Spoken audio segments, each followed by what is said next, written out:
বাংলাদেশ থেকে দুটি প্রশ্ন করেছেন। এক প্রশ্ন হচ্ছে বড় লম্বা লিখে রেখেছে যে রাসূলুল্লাহ সাল্লাল্লাহু আলাইহি ওয়াসাল্লাম নামাজ শেষে সালাম ফিরে দেখেন মসজিদে কোনো মুসল্লি নাই। তখন রাসূলুল্লাহ মুসল্লিদের বললেন, আমি যখন আমিন বলবো তোমরা আমার সাথে শব্দ করে আমিন বলে। মুসল্লিরা যখন 5 ওয়াক্ত নামাজ পরিপূর্ণভাবে পড়তে থাকেন তখন রাসূলুল্লাহ সাল্লাল্লাহু আলাইহি ওয়াসাল্লাম বলেন, আমি এখন তোমাদের শব্দ করে আমিন বলতে নিষেধ করছি, সুতরাং আস্তে আমিন বলো। ওদের বলেন যে তোমাদের দলিল এটা কোন হাদিস আছে? কোন হাদিসের হদিস নেই, এটা হচ্ছে শয়তানদের বানানো, এটা মানুষ শয়তানদের বানানো, কোন একটা হাদিস নেই, সহিহ নাই, জয়ীফও নাই, জয়ীফ হাদিস নেই। তাহলে এইরকম শয়তানি কথা দিয়ে মযহাবের খেদমত করা, ইসলামের খেদমত না করে এই গুমরাহি, এর চেয়ে বড় গুমরাহি আর কি হইতে পারে? নবী সাল্লাল্লাহু আলাইহি ওয়াসাল্লামের সাহাবীরা ফাজাহার, তারপরে নবীর সাহাবীরা এত দুর্বল ইমানে যে সব পালিয়ে যেত, একটা কেউ নামাজ পড়তো না, ফিরে দেখছেন একটা কেউ নাই। তার মানে তার চাইতে ভালো হচ্ছে আজকাল আধা নামাজি, 3 ওয়াক্ত নামাজ পড়ে তারপরে তো পালাই না রে বাবা, যখন শুরু করেছে নামাজটা পড়েইনি, তাই না? তাহলে আজকালকার ফাসেক মুসলমানও সাহাবীদের চাইতে ভালো, তাই না? কত মূর্খামি আর কত বড় গুমরাহ, কত বড় মিথ্যা অপবাদ!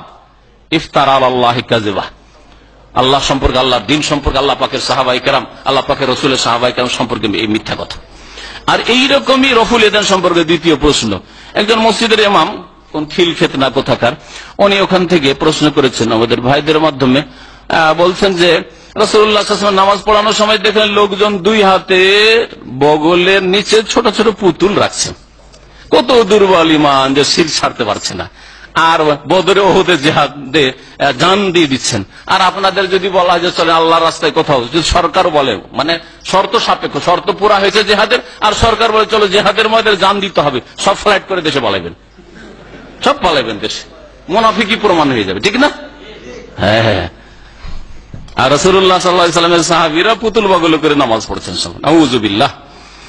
তখন রাসূলুল্লাহ সাল্লাল্লাহু আলাইহি ওয়াসাল্লাম লোকজনদের বললেন তোমরা রফেদানি করবে। তারপরে যদি রফেদান 3 বার কেন হবে? আর একবার প্রথমবার উঠা দিতে বগল থেকে পড়ে গেছে পুতুল, তো 3 বার কেন বলবে রাসূলুল্লাহ সাল্লাল্লাহু আলাইহি ওয়াসাল্লাম? যখন রুকুতে যাবে তখন একবার রফেদানি, রুকুতে উঠে আবার একবার রফেদানি, আবার 2, প্রথম খানে একটা আছে, 3টা আছে, 4 নম্বর হচ্ছে 4 রাকাত বিশিষ্ট নামাজে প্রথম তাশাহুদ থেকে উঠে আবার রফেদানি। এত রফেদানি কেন? একবারই তো পুতুল পড়ে গেছে। কত বড় গুমরাহি, কোন জয়ীফ হাদিস নেই। যে বদমাইশরা বলছে ওই বদ প্রকৃতির বিদাতীদেরকে বলেন যে হাতু বুরহানাকুম, কোন হাদিস আছে, একটা হাদিসটা রেফারেন্স রাখেন। আল্লাহ পাক রব্বুল আলামিন হিদায়াত দান করেন এইসব গুমরাহদেরকে, আর আল্লাহ পাক আমাদের দ্বীনের খেদমতের তৌফিক দান করেন, কোরআন হাদিসের খেদমতের তৌফিক দান করেন, ওহীর খেদমতের আল্লাহ পাক তৌফিক দান করেন, রাসূলুল্লাহ সাল্লাল্লাহু আলাইহি ওয়াসাল্লামের প্রতি যা নাযিল হচ্ছে তার খেদমতের আল্লাহ পাক যেন তৌফিক